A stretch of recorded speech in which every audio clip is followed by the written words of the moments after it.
Boa noite, irmãos e irmãs. A graça e a paz seja com todos.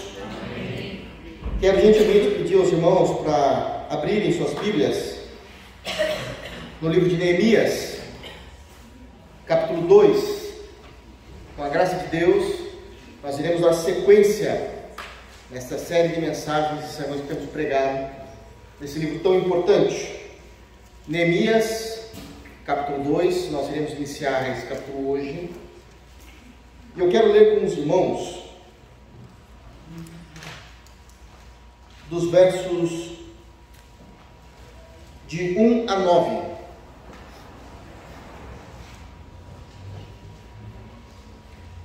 Neemias, capítulo 2, versículos de 1 a 9. Amém? Os irmãos já sabem muito bem como funciona, né? Depois da leitura, mantenha as Bíblias abertas para nós analisarmos os textos. Ok? Diz assim a palavra de Deus, verso 1. No mês de Nissan, no ano 20º do rei Artaxerxes, uma vez posto o vinho diante dele, eu o tomei para oferecer e lhe disse: ora, eu nunca antes estivera triste diante dele. O rei me disse: por que está triste o teu rosto, se não está doente? Tem de ser tristeza do coração. Então temi sobremaneira. E lhe respondi: viva o rei para sempre. Como não me estaria triste o rosto, se a cidade onde estão os sepulcros de meus pais está assolada e tem as portas consumidas pelo fogo? E disse-me o rei: que me pedes agora? Então orei ao Deus dos céus e disse ao rei: se é do agrado do rei, e se o teu servo acha mercê em tua presença, peço-te que me envies a Judá, a cidade dos sepulcros de meus pais, para que eu a reedifique. Então o rei, estando a rainha assentada junto dele, me disse: quanto durará a tua ausência? Quando voltarás? Aprove ao rei enviar-me, e marquei certo prazo. E ainda disse ao rei: se ao rei parece bem, deem-se-me cartas para os governadores da além do Eufrates, para que me permitam passar e entrar em Judá, como também carta para Asaf, guarda das matas do rei, para que me dê madeira para as vigas das portas da cidadela do templo, para os muros da cidade e para a casa em que eu deverei alojar-me. E o rei mas deu, porque a boa mão do meu Deus era comigo. Então fui aos governadores da além do Eufrates e lhes entreguei as cartas do rei. Ora, o rei tinha enviado comigo oficiais do exército e cavaleiros. Amém. Feche teus olhos, vamos orar e pedir graça. Deus maravilhoso, em nome de Jesus, nós nos colocamos ante tua presença, celebramos o teu nome, cantamos louvores a ti, e agora em alegria iremos ouvir, Deus, a tua palavra. Fala conosco, Senhor, por meio de Jesus, na ação poderosa do Espírito Santo. Fala-nos, dirige-nos em tua verdade. Guarda e une o nosso coração ao temor do teu santo nome. É assim que nós oramos, no santíssimo nome de Jesus. Amém. Queridos, nós estamos iniciando hoje o capítulo 2 desse livro extremamente importante, como nós já temos visto e acompanhado em alguns sermões. A ideia e a compreensão da vida de Neemias é um exemplo para nós e, por isso, precisamos tomar nota, entender, compreender, crer naquilo que é falado e também aplicar essa verdade em nossos corações e aplicar essas verdades em nosso dia a dia. Apenas relembrando os irmãos, no início do capítulo 1, nós já vamos perceber todo o cenário do que estava acontecendo. O povo, em duas levas, em duas caravanas, já tinham retornado da Babilônia para Jerusalém, depois do cativeiro babilônico. As coisas não estavam bem. Todas as vizinhanças de Israel estavam tentando impedir a reconstrução da cidade, a reconstrução do templo, e de fato isso já tinha acontecido. Toda a narrativa do livro de Neemias, ela acontece no meio do capítulo 4 do livro de Esdras, quando nós fizemos já essa leitura, que foi quando foi embargada a obra da reconstrução do templo, porque existiam inimigos em Israel, na geografia de Israel, nas terras de Israel, que até então estavam abandonadas, e os judeus, ao retornarem para suas terras, de fato, não foram bem vistos, e por isso começaram a inventar, olhar com maus olhos, e enviaram uma carta a Artaxerxes, dizendo, olha, embargue a obra, não tem necessidade deles fazerem isso, eles precisam continuar debaixo ainda da sua autoridade. O rei, naquele momento, entendeu que era o mais correto a se fazer, e as obras foram embargadas. Eles estavam desesperados.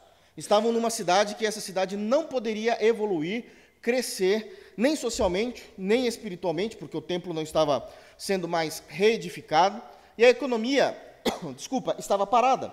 Por isso era uma grande preocupação do que estava havendo em Israel, especificamente na capital, que é Jerusalém. E Neemias vai saber dessa informação logo no início do capítulo 1.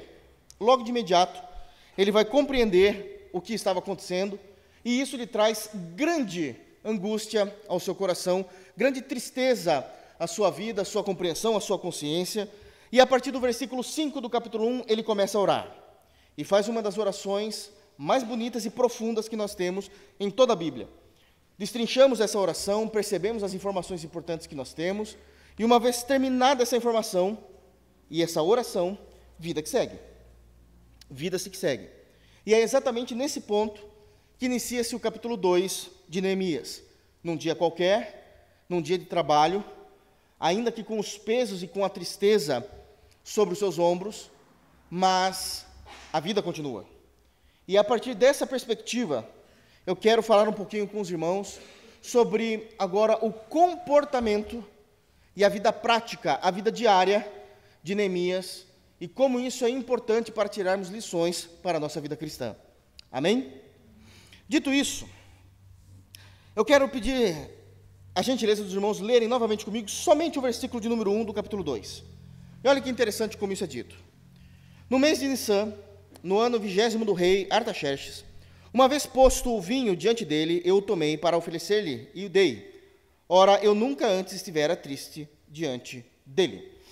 E aqui nós já temos lições importantíssimas que eu queria compartilhar com vocês.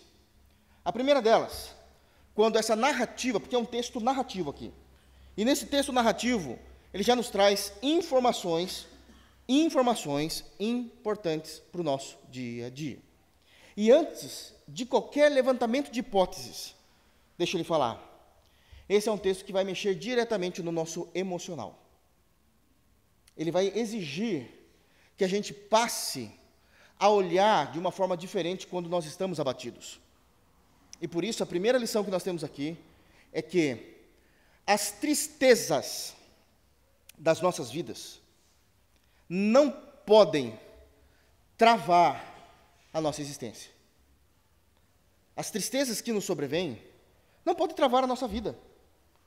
Pense bem, no capítulo de número 1, a informação que Neemias tem de Hanani, seu irmão, foi das piores. A cidade ainda está destruída. E não apenas destruída, a cidade agora está com as obras embargadas. Eles estão lá, todo o povo, as 2 primeiras caravanas já se achegaram lá e não tem o que se fazer. Precisam ficar vivendo em uma condição que é indigna. O culto a Deus não pode acontecer, o templo não pode ser levantado novamente. Está tudo parado, está tudo triste. E não apenas isso, os muros da cidade estão ainda derrubados, eles estão sem proteção. Eles não têm autonomia dentro de sua própria cidade, e esse é um tipo de informação que trouxe angústia, tristeza, abalou Neemias. A reação dele, no versículo de número 4 do capítulo 1, nos deixa claro a respeito disso. Neemias, ele ao ouvir essas informações, primeiro, ele se assenta, ele não perde, obviamente, a consciência, ele não parte para o ridículo, mas isso não significa que não fez ele dobrar os joelhos. Ele precisou achar um lugar para sentar. A informação foi extremamente pesarosa, angustiante. E ele senta, continua o texto, no versículo de número 4, e ele chora. E a ideia de como está descrito no texto é que ele chora, e chora muito. A tristeza invadiu a sua alma. Ele se lamenta por dias. Não é um lamento rápido. É aqueles momentos em que a gente acorda e a tristeza está nos acompanhando. A gente deita para dormir, parece que a tristeza dorme do nosso lado na cama. Porque é um lamento por dias. E ele se coloca a orar e a jejuar. É algo que estremeceu o emocional de Neemias. Mas no capítulo 2, nós temos uma informação importantíssima. A tristeza profunda de sua alma não travou o dia a dia de Neemias. Naquela segunda-feira, ele estava lá, servindo o rei. Naquela segunda-feira, ele sabia que ele ainda tinha compromissos. Naquela segunda-feira, ele sabia que era ele que precisaria provar da comida que o rei iria comer, da bebida que o rei iria beber e dos aposentos em que o rei iria usar, se estavam todos seguros. Irmãos, deixa eu falar uma coisa aqui importante para nós. Eu sei que a vida muitas vezes nos traz adversidades. Ah, se traz. Se eu fosse perguntar a cada um de vocês, vocês teriam uma história para contar. A vida nos traz adversidades. Isso é ponto pacífico. E eu sei que muitas dessas adversidades vêm num nível gravíssimo, crônico. Parece que o mar está em fúria, tentando trazer a nós o naufrágio. E o principal objetivo é nos submergir em águas turvas, dolorosas, em que não há segurança, sendo jogados de um lado para o outro, no que tange a compreensão de que não se há nada que eu possa fazer, porque perdemos o controle da situação. E estamos agora, ao léu, num mar revolto. Num mar revolto. Eu também entendo, e eu entendo muito bem, e Jesus entende, que cada um de nós é um indivíduo, o que nos faz pessoas singulares na história. Com a singularidade própria, inata de cada ser humano, cada um de nós enfrenta as mazelas, as angústias, as dores, as tristezas, a perda, de forma diferente. Todavia, para todos esses tipos de pessoas, a Bíblia tem uma palavra só. A tristeza e a angústia não deve definir a nossa história. Não deve nos parar. Nós precisamos continuar. Não é elas que dão o tom da nossa existência. Não é elas que demarcam a nossa vida. Deixa eu lhe falar algo importantíssimo. As Escrituras, e aqui é algo que eu preciso de fato que vocês entendam, porque é doutrinário. As Escrituras estão repletas de promessas de Deus para a sua e para a minha vida em momentos difíceis. As Escrituras está repleta de promessas de Deus para momentos difíceis, não somente para isso, mas o foco aqui são as dificuldades. Então, existem muitas e muitas promessas de Deus para se cumprir em nós como auxílio, consolo, ajuda, bem presente em dia de angústia da parte de Deus a nós. E a compreensão doutrinária das promessas que estão na Bíblia, não que alguém diz que Deus manda falar, não. As promessas que estão nas Escrituras, todas elas têm o amém de Jesus. Todas as promessas que estão nas Escrituras sagradas acompanham o amém de Cristo, porque não há nenhuma compreensão diferente do Pai para o Filho. E o Espírito Santo aplica essas promessas no crente. Nós temos essa segurança. E nos asseguramos que elas irão se cumprir por causa do caráter santo, puro, perfeito de Deus. Por isso que as Escrituras não nos aconselham, no primeiro momento, a ficarmos tristes e deixar que as tristezas e angústias definam a nossa vida. É óbvio que iremos ficar tristes. Não é esse o ponto. Mas é deixar que a tristeza defina a nossa história. Porque a nossa história está escrita na pessoa de Cristo. E há promessas de ajuda, consolo, socorro presente. E em todas elas há o amém de Jesus. E nos asseguramos nisso porque o nosso Deus é um Deus imutável, Ele não pode negar-se a si mesmo. Tudo aquilo que o Senhor falou irá se cumprir em nós, vírgula, se estivermos em Cristo. Se estivermos em Cristo. Nós precisamos entender que essas angústias não devem nos definir. Eu quero trazer aqui alguns textos importantíssimos a respeito disso que eu falo. Gostaria que os irmãos abrissem, por favor, suas Bíblias, em 2 de Coríntios. 2 de Coríntios, capítulo 1, versos 19 e 20. O que eu estou falando é doutrina do Novo Testamento. Olha como o Novo Testamento trabalha com essas informações. Todos acharam? 2 de Coríntios, capítulo 1, versos 19 e 20.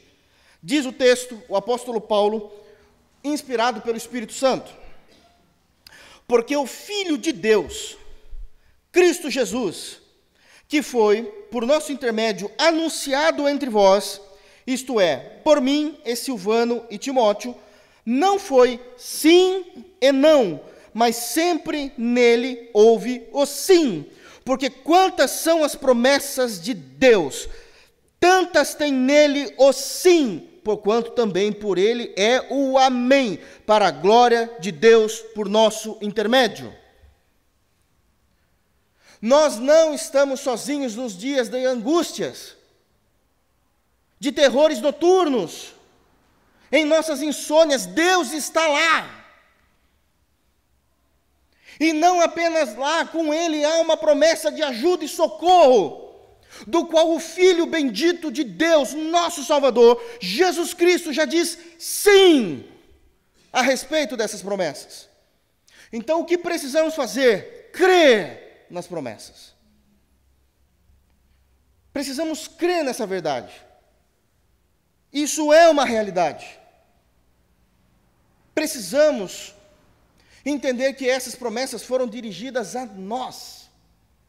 E por isso estamos guardados no poder de Deus. Nós nunca estaremos sozinhos. Nunca estaremos. Isto é a força motivadora de Neemias. Ele se assentou, ele chorou, ele se lamentou por dias, mas na segunda-feira, ele estava servindo o rei. Porque não é a tristeza que define a sua vida. É a aliança que Deus fez conosco, por meio de Jesus Cristo.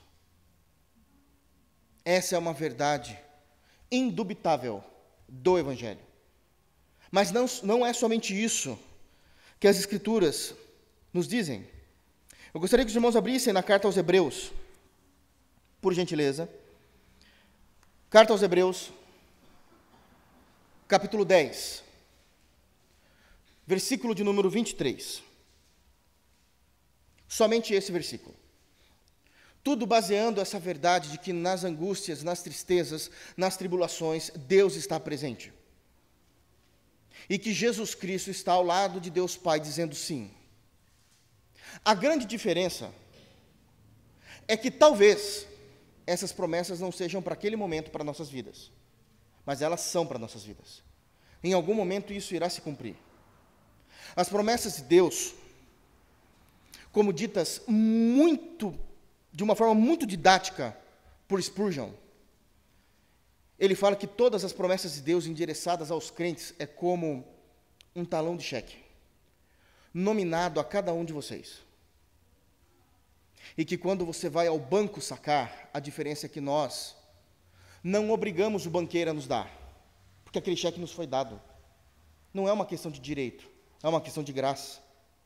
Nós não negociamos com um banqueiro. Nós não falamos ou obrigamos, gritamos com ele. Nós suplicamos a ele, dizendo: esse cheque, por algum motivo, foi nominado a mim, por meio de Cristo. E eu peço socorro a você. E cabe ao banqueiro, que é Deus, decidir se aquele é o momento certo ou não. Mas nós temos acesso ao banqueiro. Spurgeon foi muito feliz nessa compreensão. Demasiadamente feliz. O autor aos Hebreus, ele vai dizer no versículo 23 do capítulo 10: guardemos firme a confissão da esperança sem vacilar, pois quem fez a promessa é fiel. O contexto é que eles eram um povo convertidos a Jesus, estavam sendo perseguidos, jurados de morte, excluídos da sociedade, e eles estavam tentados a negarem a fé em Jesus e retornarem para o judaísmo. E o autor aos Hebreus diz: não faça isso. Mantenha firme a sua confissão. Não vacilem na confissão de sua fé a Jesus Cristo. Porque aquele que prometeu a válvula de escape, ele é fiel para te ajudar e para estar presente na sua situação. Mantenhamos firme a nossa confissão. Um outro texto importante, Filipenses capítulo 4. Esse muito conhecido da igreja. Filipenses capítulo 4, versículo de número 19. Filipenses 4, 19.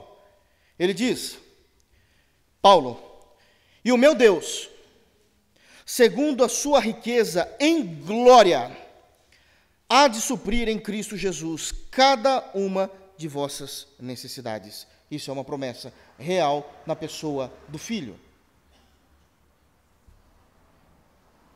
A riqueza da glória de Deus, a completude da glória de Deus, está disposta a olhar para cada um dos seus filhos e prover a cada um de seus filhos no momento em que eles precisarem. Precisamos crer nisso. O grande problema é que nós cremos em nosso braço forte, em nossa inteligência, em nossa capacidade. Nós cremos. Nós colocamos, não é acreditar, é crer, esse é o erro. É óbvio que eu acredito na ciência, na medicina, em casos de doença. Óbvio que eu acredito, mas crer, eu creio em Deus. Eu creio em Deus. Essa é a diferença. Nós colocamos cada coisa no seu devido lugar.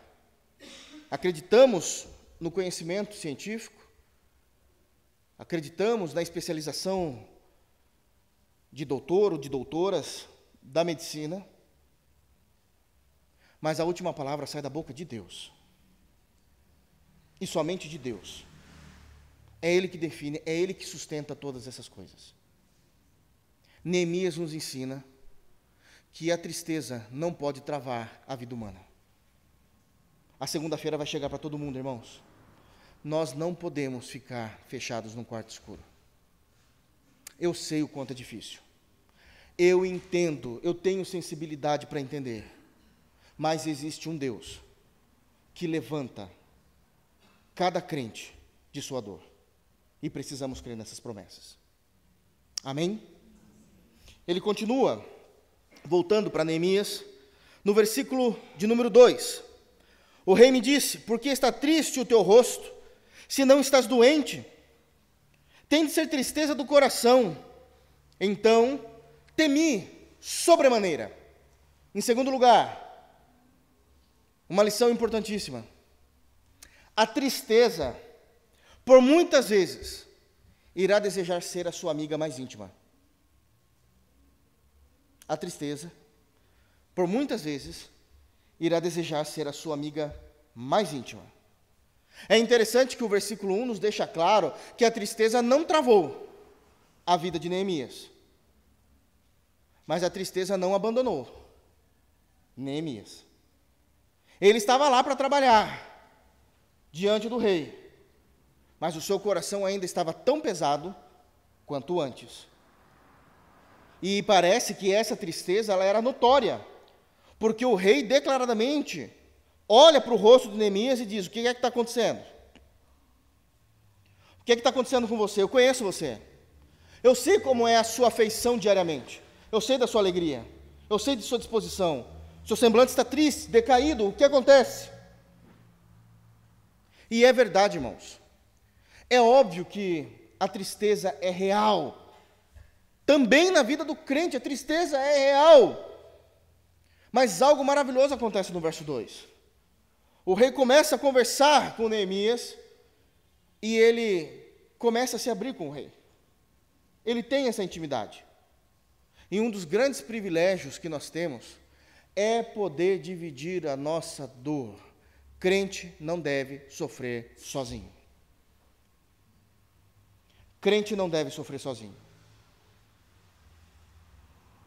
E isso é impressionante porque o rei, ele consegue já saber quem é Neemias pelo tempo de trabalho, pela sua fidelidade. E aí nós vamos com uma terceira lição, ainda no versículo de número 2. A empatia com o próximo. Quem pergunta não é Neemias, é Artaxerxes. O texto diz: o que é que está acontecendo? O que você tem, Neemias? Deixa eu falar uma coisa para você. Você está trabalhando hoje. O fato de você estar aqui trabalhando no palácio significa que a sua tristeza não é por motivo de doença, senão você estava em casa. Mas o fato de você estar triste trabalhando, então essa tristeza é no seu coração. Eu não sei o que perturba o seu coração. O que é que está acontecendo? E agora um rei pagão nos ensina. E isso é triste, porque muitas vezes um ímpio ensina coisas que a igreja deveria ensinar para eles. Empatia com o próximo. Ele pergunta. Ele percebe. Porque ele sabe quem é Neemias. Ele não compartilha da mesma fé. Ele não acredita no nosso Deus. Ele não acredita, evidentemente, no Deus de Neemias. Mas ele se importa com Neemias. O que é que você tem? Nós precisamos conhecer as pessoas o suficiente para ver no rostinho delas a tristeza que elas carregam. Nós precisamos conhecer e saber o que está acontecendo. E quando perguntarmos o que é que está acontecendo, não deve ser por educação. A gente pergunta porque estamos, de fato, preocupados com o que está vendo. Agora, se você perguntar, você está pronto para levar junto à cruz? Você está pronto mesmo? Porque isso é muito sério. Deixa eu te contar algo, e eu vou falar de mim para não falar de ninguém. Por muitos anos, eu subi nesse púlpito, acabado e triste. E eu sempre tentei nunca demonstrar isso a vocês. Sempre tentei pregar com a mesma entonação de voz para que ninguém percebesse. Nunca dando indireta a ninguém. Por muitas vezes, irmãos amados bateram nos meus ombros e disseram: pastor, conta comigo, se precisar, fale. E depois eu percebi o quanto fui errado, porque quando eu falei, eu fui julgado. Você está pronto? Isso é sério. Porque o rei deu uma direção totalmente nova para Neemias. Tem que estar pronto. É muito mais do que perguntar apenas por educação. É estar presente na vida de alguém. É estar presente. Isso é importantíssimo.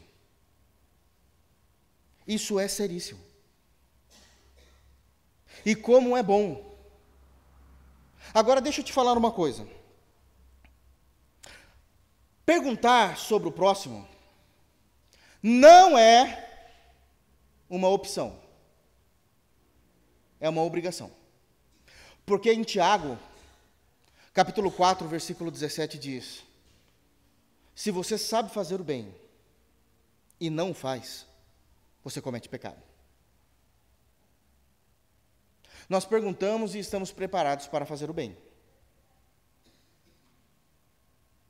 Porque quando o Espírito Santo instrui Tiago a escrever a sua carta, o Espírito Santo diz, através desse versículo, que aquele que sabe fazer o bem e não faz, esse comete pecado. O Espírito Santo está ensinando à igreja que o bem não pode ser suprimido. O bem tem que ser uma realidade. O bem não pode ser suprimido na minha vida pessoal. O bem não pode ser suprimido na minha vida familiar. O bem não pode ser suprimido na minha vida profissional. O bem não pode ser suprimido na minha vida social. Não se suprime o bem. O bem é a marca da igreja. Todas as vezes que nós suprimimos o bem, nós estamos pecando contra Deus. Porque fazer o bem é mandamento. Fazer o bem é doutrina. É óbvio que isso abre um montão de outras janelas. Eu sei disso. É lógico que eu sei disso, irmãos. E eu sei que nós não iremos destruir nossas famílias em prol de outro. Isso nem bíblico e nem bem é. Mas naquilo que tange a nós devemos fazer o bem. Porque vai haver irmãos, vai haver os de fora, que dia após dia vão levantar, e ao se levantar, quando eles abrirem os olhos, a primeira coisa que eles vão enxergar é aquela tristeza personalizada deitada em sua cama, e quando eles forem tomar os seus banhos, a tristeza parece que vai no chuveiro com eles, e quando eles se assentarem para tomar o café, a tristeza está ali junto. E se nós sabemos fazer o bem e não fazemos, isso é pecado. E quem ensina isso para nós é Artaxerxes. Porque ele conhecia Neemias. Então nós fazemos o bem. Não porque apenas Artaxerxes nos ensina, mas porque o Espírito Santo falou com a igreja através de Tiago. E nós cremos nisso. Porque a palavra de Deus é infalível, é inerrante, é inspirada. Não abrimos mão daquilo que confessamos a respeito das Escrituras. E o Pai e o Filho não se contradizem. E de forma alguma o Espírito Santo contradiz o Pai e o Filho. Há uma harmonia perfeita na Trindade, trabalhando em prol daquilo que eles mesmos doutrinaram.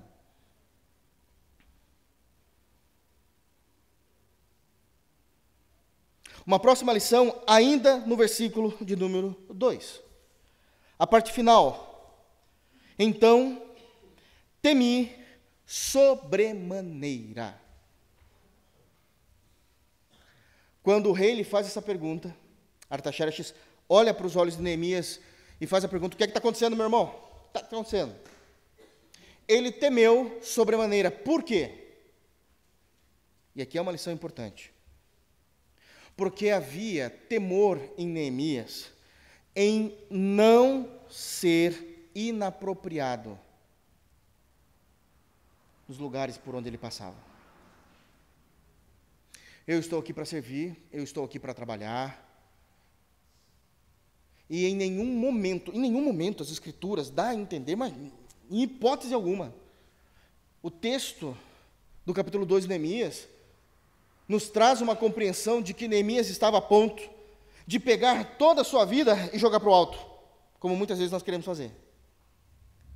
Mas mesmo quando a gente quer fazer isso, ainda a gente não faz. Porque a gente sabe ser ponderado. A vontade é grande, mas somos ponderados. Ainda há uma faísca de racionalidade, de bom senso, de ponderação.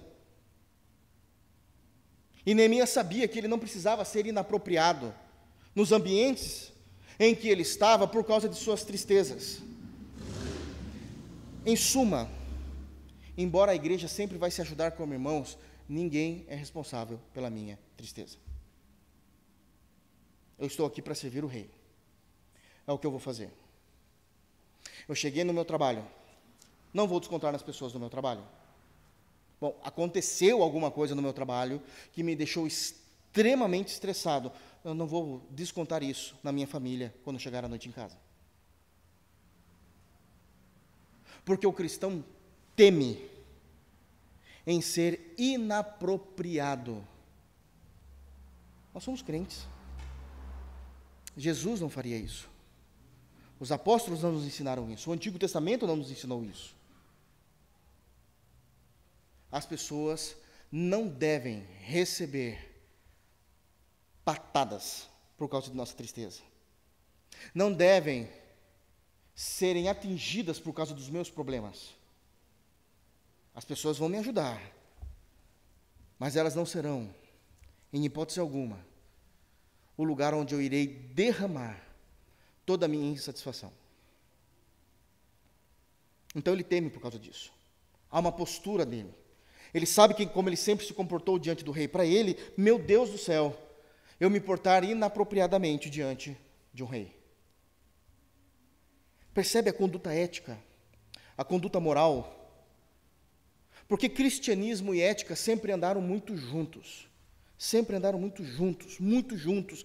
A Bíblia sempre trouxe isso. O que eu vou falar aqui, eu já falei isso, não tem necessariamente a ver com o texto diretamente, mas quando se fala de cristianismo e ética, meu Deus do céu, eu basicamente nasci na igreja, eu cresci na igreja, escutando conversas de igreja, de irmãs da igreja, de irmãos da igreja, e a minha maior tristeza era quando eu ia em festa de igreja.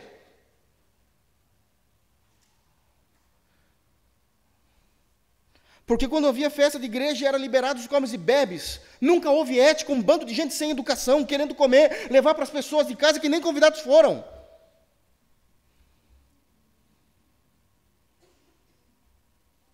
Precisamos ser éticos. As pessoas estão olhando para nós. Ninguém está passando fome em casa. Mas meu filho não foi convidado, e daí? Seu filho não é o centro do mundo. Os convidados devem se deleitar da festa, não os que não foram convidados. Aliás, Jesus ensina essa métrica de ética, quando numa parábola ele fala para ser convidados as pessoas para as bodas, e quando entrou alguém lá mal vestido porque não tinha sido convidado, ele foi arrastado para fora. Isso é ética. Óbvio que isso tem uma questão de salvação envolvida na parábola, mas ele usa o conceito da ética. Precisamos ser assim. Eu já falei, quer conhecer um crente? Vá na festa da confraternização da empresa dele, de final de ano. Você vai ver o quê? Se ele é crente ou não. É terrível. Neemias está preocupado dele ter sido inapropriado por causa do seu semblante diante do rei. Sim, existe, e isso pesa sobre nós, a nossa educação, a nossa postura. Isso não é ser metido, isso é ser culto. Isso é importantíssimo. O texto está dizendo isso. Versículo de número 3. Olha os comportamentos de Esdras. E eu quero ler somente a primeira parte do versículo 3 com os irmãos. Ele responde: viva o rei para sempre. O rei lhe faz uma pergunta, o que estava acontecendo com ele, e a primeira resposta que ele tem é: viva o rei para sempre. Isso mostra fidelidade. Homens e mulheres de Deus são fiéis. Quando todas as coisas estão indo bem, não existe fidelidade, existe amizade. É muito bom. Mas quando as coisas estão difíceis, é nesse tempo que mostramos a fidelidade aos outros. Ele estava extremamente abalado pelas informações. Ele não estava bem, ele estava vindo de um momento de oração, de jejum, de lamento por dias. Mas quando o rei lhe faz uma pergunta, ele continua sendo fiel. Ele diz: viva o rei para sempre. Isso não é somente uma forma de se falar. Isso é desejar vida longa ao rei, vida próspera ao rei. Isso é ser fiel, porque os meus problemas não têm nada a ver com a sua vida. Eu desejo tudo de bom para você. Ele reconhece quem é o rei. Ele conversa e continua conversando com o rei, da mesma forma como ele sempre conversou. Ele sabe quem ele é diante do rei, e sabe que aquele homem diante dele é o governador do império mais poderoso da época. A você o que eu desejo, vida longa. Talvez isso para nós não faça muito sentido, e não faz mesmo, porque nosso país não é monárquico. E parece que os nossos líderes também não dão muito bom testemunho, nem na política, muito menos serem cristãos. Então a gente não tem muito esse apreço. Mas até pouco tempo atrás, antes da morte da rainha Elizabeth, que foi a rainha que teve o maior período de trono da história, não é fraca não, a maior monarca, a mulher era quase eterna. Todos, ao conversarem com ela, falavam a mesma coisa: vida longa, rainha. Porque existe uma compreensão de eu sei diante de quem eu estou. Isso não é adoração, mas eu reconheço hierarquia. Eu sei o que ela pode fazer, eu sei que a caneta dela vale muito mais do que a minha. A canetada, a assinatura dela vale mais do que a minha. E ele diz isso, porque demonstra a fidelidade. Eu ainda sou fiel a você, mesmo nas minhas tristezas, eu sei que eu tenho que cumprir com o meu compromisso, eu tenho que estar aqui, e eu estou salvando a sua vida diariamente, porque se alguém tiver que morrer, eu morro, para que o Senhor viva. Porque eu provo a sua comida e a sua bebida. Vida longa ao rei. A mim não, mas vida longa ao rei. E parece que a gente tem esse sentimento hoje em dia, soa como idolatria, no mundo de irmãos que parece que não estão entendendo a diferença entre o que é ser idolatria e honrar uma pessoa. Então a gente não faz nada porque na cabeça desses mais simples tudo é idolatria, e não é. Eu sei diante de quem eu estou, eu sei como eu falo com essas pessoas, eu sei que existem pronomes de tratamentos específicos para eles, porque Deus constituiu essas autoridades. Isso não é uma invenção humana, a constituição da autoridade foi dada por Deus. Romanos capítulo 13, Paulo dedica um tempo da carta aos Romanos para falar sobre isso.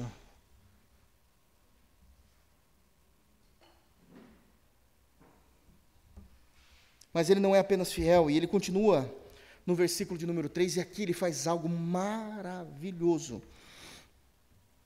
Ele responde: viva o rei para sempre. Aí ele continua, agora ele vai responder o rei da sua questão. O que é que está acontecendo com você? Por que é que você está triste?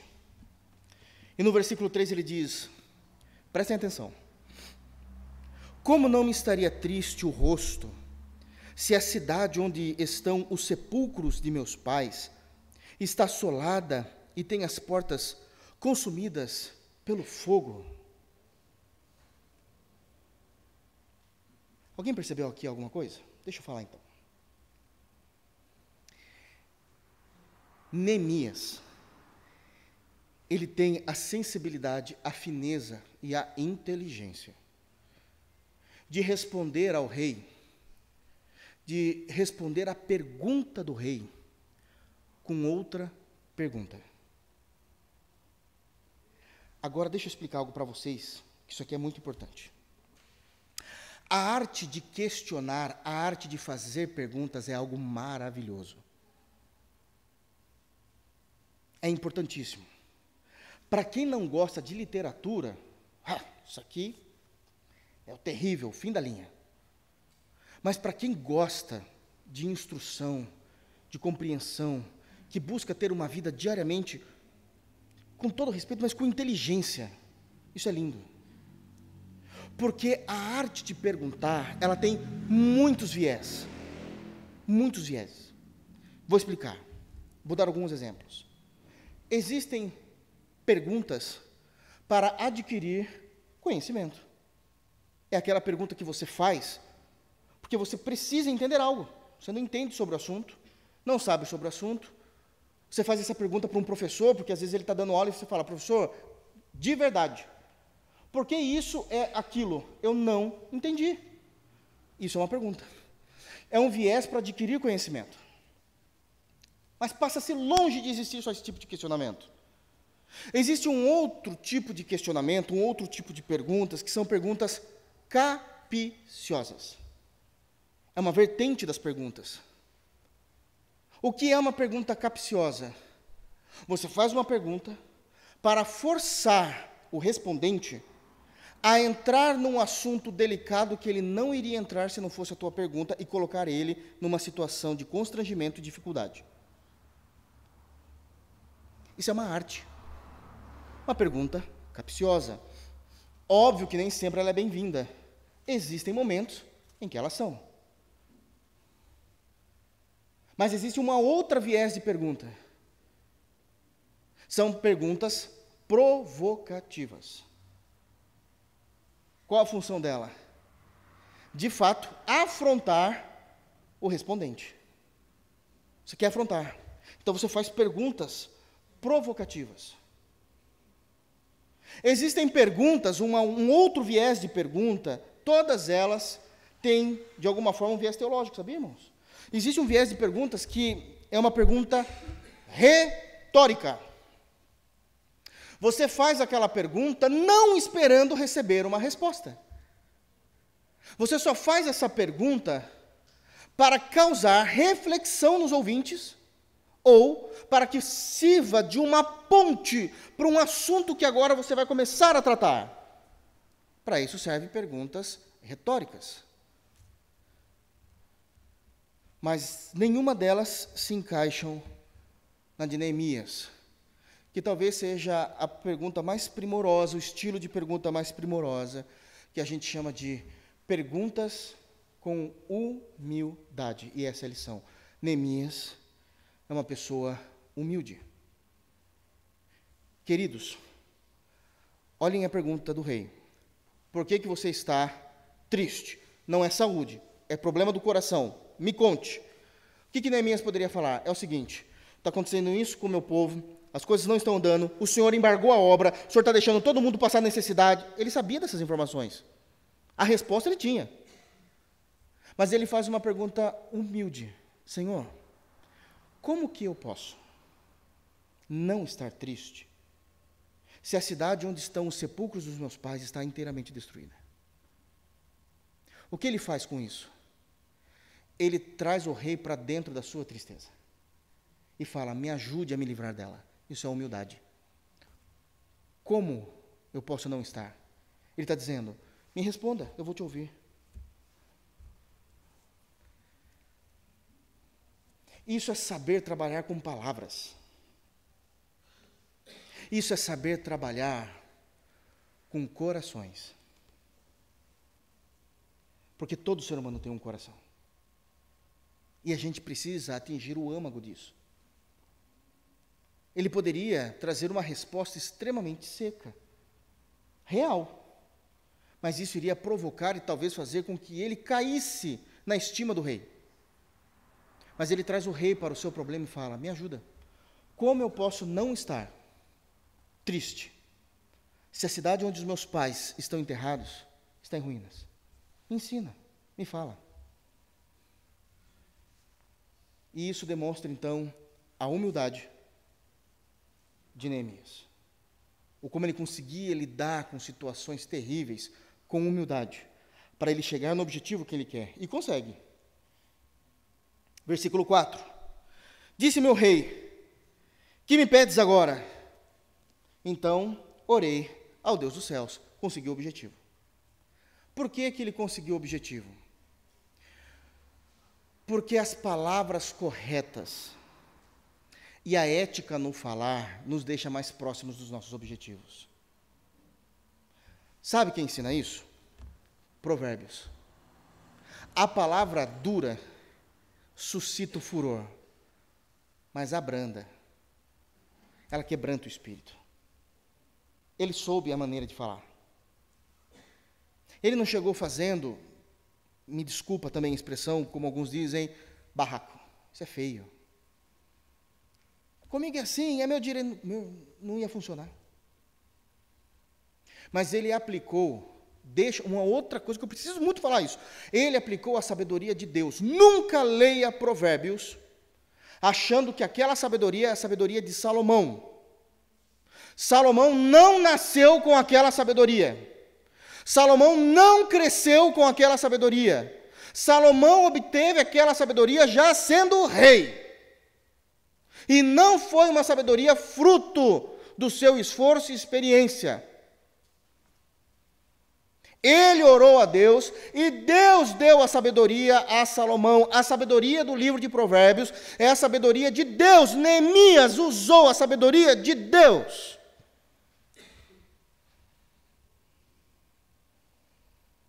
E conseguiu atingir o coração do rei. Que me pedes agora? Conseguiu. Resolveu o problema. Pelo menos a primeira parte.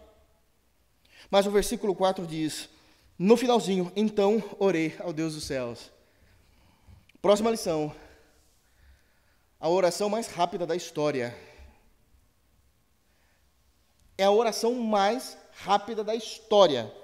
O rei pergunta, ele ora e já diz ao rei, olha, Senhor, se é do seu agrado, que oração é essa? É aquela oração que você não tem tempo para orar.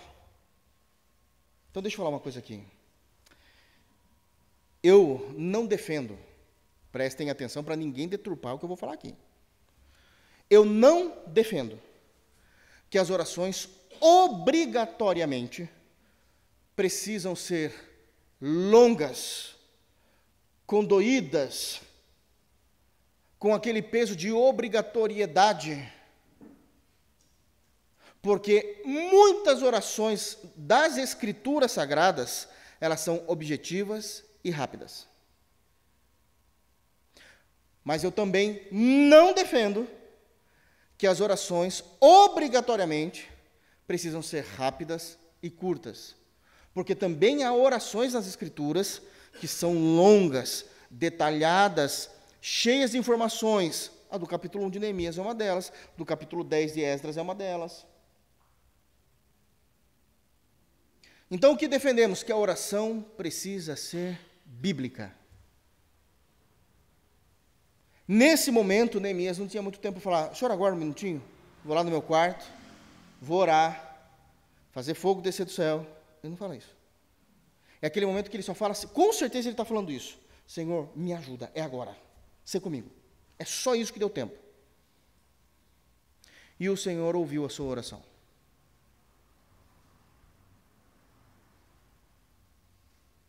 O salmista orou, Senhor, sou teu, salva-me. O Senhor ouviu a sua oração.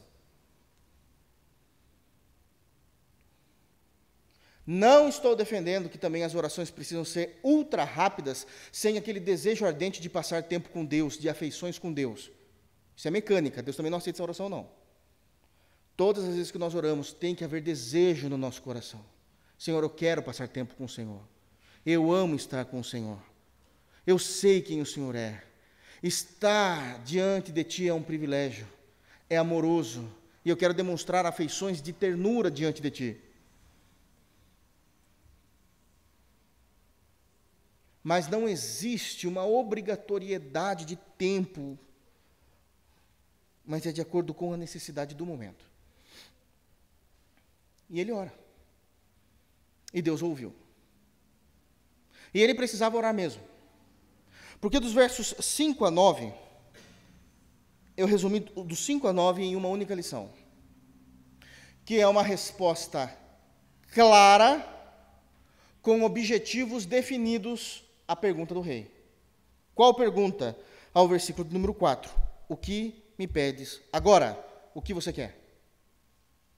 E aqui mostra que ele orou a Deus pedindo graça para aquele momento, mas ele já estava preparado, porque ele já estava imaginando, se o rei me perguntar, eu não vou ficar com um cara de sabão diante dele, não. Eu sei o que eu tenho para responder. Eu sei quais são os meus objetivos e de forma clara. Do versículo 5 até o versículo de número 9, ele vai trazer todos os seus objetivos que ele tem para falar diante do rei. Vocês querem ver? Verso 5, primeiro objetivo. Ele disse ao rei, se é do agrado do rei, e se o teu servo acha mercê em tua presença, peço-te que me envies ajudar a cidade dos sepulcros de meus pais, para que eu a reedifique. Primeiro objetivo, Rei, eu preciso que o senhor altere a política do império referente a Israel e Jerusalém. Porque eu estou indo lá para reedificar. O senhor embargou a obra. Objetivo concreto, rápido, claro. Mude a política do império com relação à minha nação e à capital dessa nação, que é Jerusalém. Objetivo completo, claro. Eu preciso disso. Ele está respondendo ao versículo 4. O que você me pede? Eu peço isso. Mude a política. Em segundo lugar, ainda no versículo 5, eu preciso que o Senhor me dê férias. Coisa difícil, né? Eu preciso que o Senhor me dê férias. Porque eu preciso que o Senhor abra mão do meu trabalho de copeiro, para que eu vá lá e eu possa reedificar a cidade. Então eu preciso que o Senhor me libere do trabalho. Eu preciso. Mas chefe é chefe em qualquer lugar, em qualquer momento da história. Chefe não consegue ficar quieto. Ele vai perguntar. E ele faz isso no versículo de número 6. Então o rei, estando a rainha sentada junto dele, me disse: quanto durará a tua ausência? Quando voltarás? Aprove ao rei enviar-me e marquei certo prazo.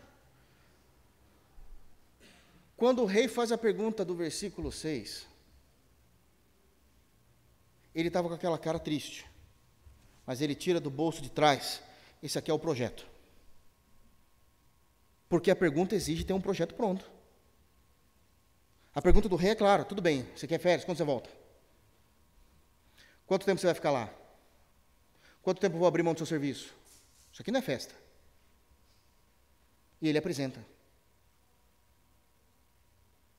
Irmãos, nós precisamos, quando vamos chegar para falar alguma coisa a alguém, para tentar definir o futuro das coisas, precisa, no mínimo, nós termos as informações certas. Isso demonstra, primeiro, responsabilidade. Responsabilidade. Todos os lugares que eu trabalhei, eu me lembro que se eu chegasse para um diretor para falar alguma coisa e eu já não tivesse um escopo do projeto, ele nem recebia. Ele falava: não tenho tempo para isso não, eu quero pronto. Isso demonstra responsabilidade. Em segundo lugar, ter um projeto feito demonstra capacidade. Eu sei o que precisa fazer, eu sei como vai fazer, eu já levantei esses dados, eu sabia que o senhor ia perguntar isso, te conheço, então essa é a resposta. Temos tanto tempo para isso, a ideia é alcançar isso. Isso demonstra que eu tenho capacidade para estar à frente disso. Terceiro, e mais importante, ter um projeto significa que eu não estou levando trabalho para os outros fazerem. É mais ou menos assim. Pastor, pensei numa coisa interessantíssima para a igreja. Verdade, o que é? É isso, isso, isso e aquilo. Poxa, legal, quem vai fazer? O senhor. É o que eu mais escuto. Não, o senhor fala, o senhor faz, o senhor grava. Sério? Ter um projeto significa que eu sou capaz de estar liderando isso. Eu não estou levando serviço para os outros, e ainda depois querer receber o prêmio. Foi eu que falei, foi eu que... é fácil. Aí é fácil. Foi eu que dei ideia. Vai fazer isso numa multinacional. É dali para o RH. Aí você vai ver o projeto do RH para você. Isso é seríssimo, irmãos. Ele estava pronto. Ele sabia das respostas. Sabe o que é interessante? Quando é que ele fez isso? Ele estava sentado, ele estava chorando, ele estava se lamentando, mas ele estava pensando. O mundo não acabou. O mundo abalou, mas o mundo não acabou.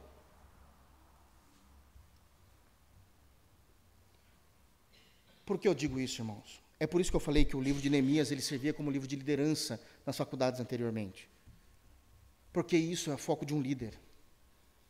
Ele está liderando não apenas o povo, ainda que ele nem está liderando o povo, mas ele já está liderando a sua vida debaixo da graça de Deus, obviamente. Porque senão a nossa vida é uma vida miserável, que tudo que acontece na nossa vida, a gente precisa do milagre de Deus. Não, a gente precisa da graça de Deus. É diferente. É diferente. Isso é extremamente importante. O rei perguntou, e ele já tinha tudo, e ainda no final já deixou até o prazo certo. Suas perguntas são essas, as respostas são essas. Estão aqui? Verso de número 7. E ainda disse ao rei: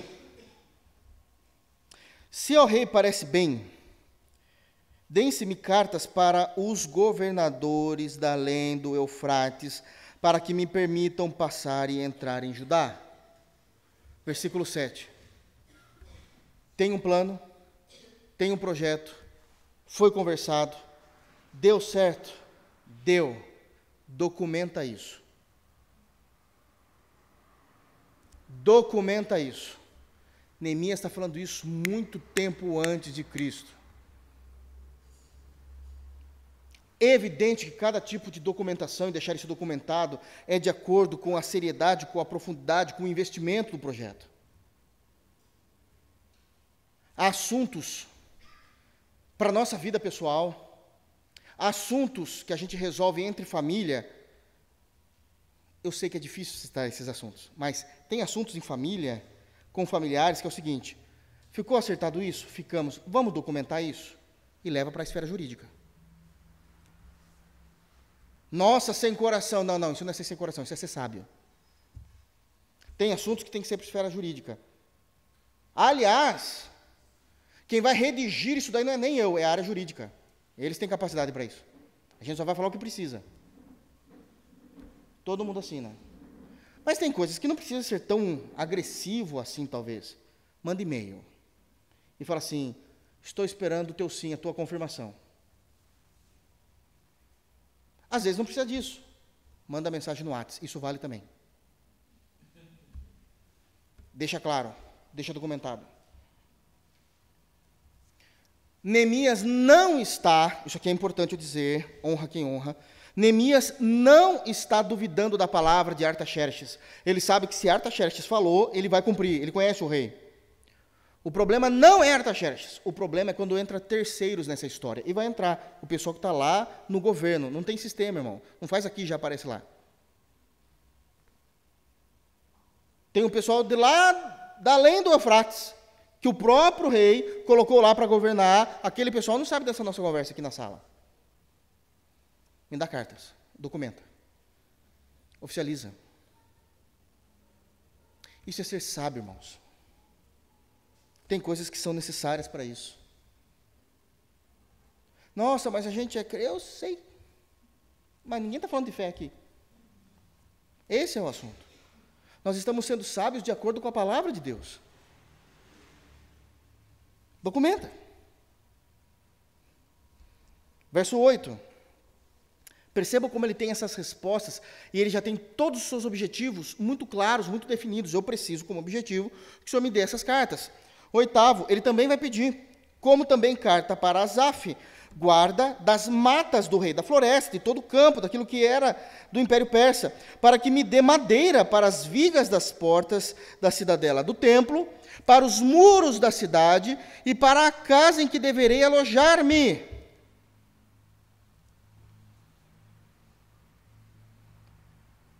Um outro objetivo. Rei, eu preciso de recursos e provisão para realizar esse projeto. Qual recurso? Madeiras, e nas quantidades que eu já calculei, suficientes para levantar as portas do templo, madeiras suficientes para o muro de Jerusalém e madeira suficiente para fazer uma casebre para eu poder morar lá, que eu vou ficar na obra por enquanto. Já está tudo calculado. Porque eu preciso de provisão e recurso. Mas aqui ele está abrindo e colocando a bola no pênalti. Ali. Neemias está ensinando que reino de Deus não se faz sem recurso. Reino de Deus não cresce sem recurso. Reino de Deus não vai para frente se a igreja não ajudar. Ele está pedindo ajuda. Reino de Deus é um reino espiritual, mas que age e vive aqui, nesse momento, na terra. E precisa-se de recursos, irmãos. Precisa-se de recursos. A igreja precisa de recursos, missionários precisam de recursos, projetos para a igreja local precisam de recursos. Isso é óbvio. Dinheiro não é tabu na Bíblia. Corrupção é pecado, também não é tabu, é pecado. Mas dinheiro é lidado tranquilamente nas Escrituras. Provisão é lidado tranquilamente nas Escrituras. É importantíssima a maneira como ele trabalha. Próximo objetivo que ele responde, o que você quer? Um próximo objetivo, verso 9. Então fui aos governantes da além do Eufrates e lhe entreguei as cartas do rei. Ora, o rei tinha enviado comigo oficiais do exército e cavaleiros. Não apenas recursos, não apenas provisão, eu preciso de proteção. Isso é interessante. A proteção que eu preciso, rei, é pré-projeto. Não é lá em Jerusalém. Então, lá em Israel, lá eu conheço, lá é meu povo, é a minha fé. Estamos em irmãos. Mas a distância de Pérsia a Jerusalém, 1.300 quilômetros, é muito perigoso. O deserto é perigoso. As estradas são perigosas. Eu preciso de proteção. Ele já pensa no pré-projeto. Ele pensa na logística. Como que eu levo toda essa madeira sem ser roubado? Como é que eu levo tudo isso? Essa madeira é riqueza, irmãos, ok? Madeira é riqueza. Como que eu levo tudo isso sem ser assaltado, sem tirarem a minha vida? Então eu preciso não apenas de soldados, como também eu preciso de oficiais. Se alguém chegar, estou tranquilo. Eu estou tranquilo. Entendem? Ele já estava pronto para responder a pergunta 4. Ele só estava esperando ela ser feita. E isso é sempre estar um passo à frente. E eu não estou sendo coaching, não. Isso é bíblico, viu? Isso é Bíblia. Neemias fala de liderança. Por último, a última lição do dia.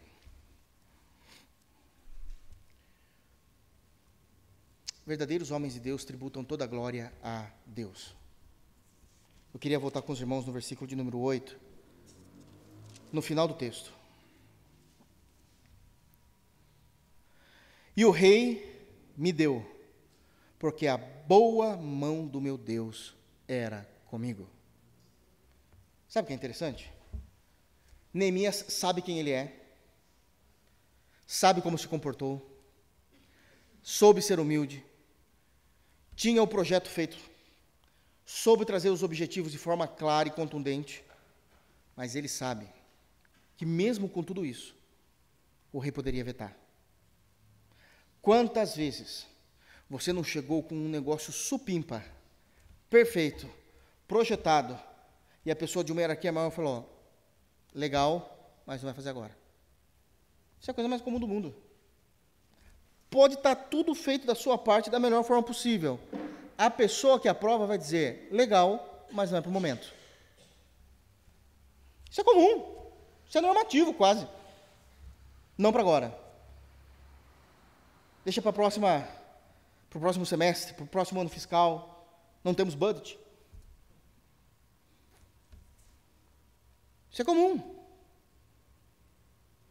Mas deu tudo certo. E ele sabe o porquê. Não foi por causa daquilo que eu fiz. Foi porque a boa mão de Deus, a boa mão do meu Deus, estava comigo. Tudo de bom vem do Pai das luzes. Carta de Tiago diz isso. E crentes sempre tributarão o seu sucesso à glória de Deus. Neemias tem muito a nos ensinar e nós muito a ouvirmos. Que Deus nos abençoe em Cristo Jesus. Amém? Vamos ficar de pé? Vamos orar. Feche os teus olhos. Vamos dar graças ao nosso Senhor, porque grande é a sua palavra